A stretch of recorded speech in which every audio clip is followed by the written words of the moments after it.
You, pull over. Over to the side. Pull over.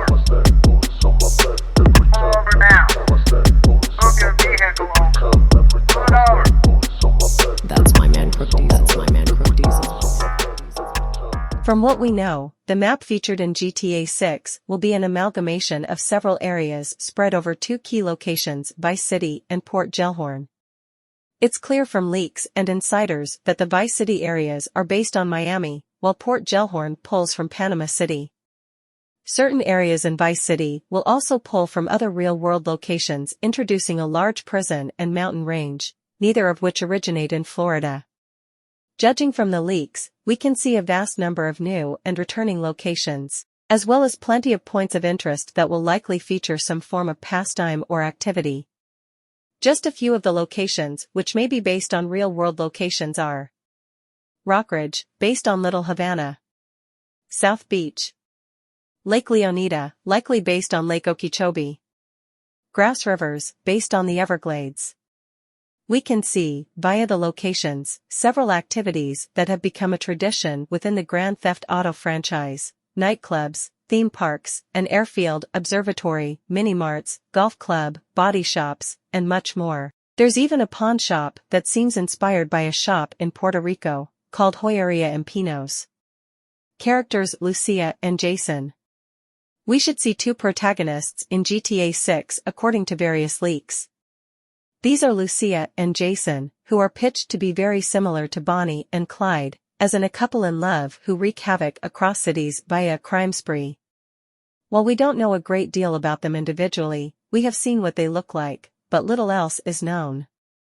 All we can do at this point is speculate.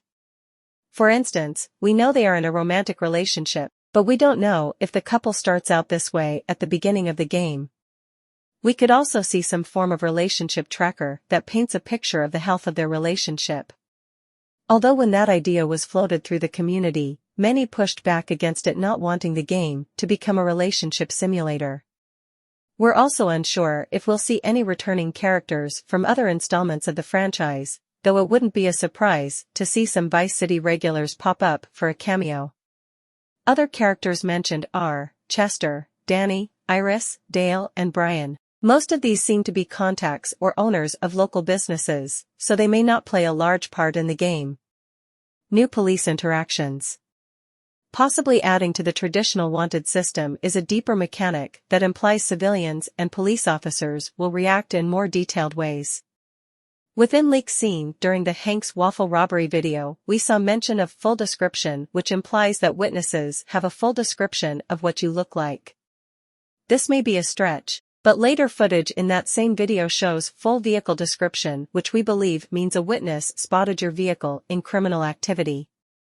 This could mean a more detailed wanted system that still uses stars, but defines how you are known to police, rather than just having a generic wanted level.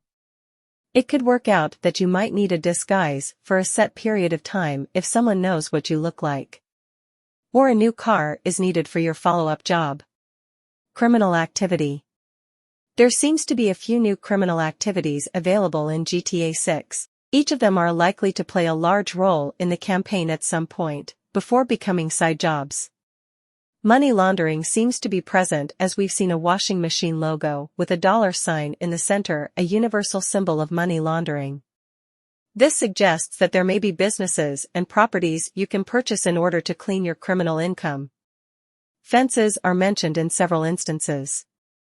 A fence is someone who purchases stolen goods, so this could mean particular vendors will buy stolen cars or artwork, for example, but they wouldn't likely interchange and buy outside of their expertise. We also have robberies. In the main video leak, we saw a holdup at a waffle shop which played out like a small heist, moving through certain steps to ensure the robbery is successful.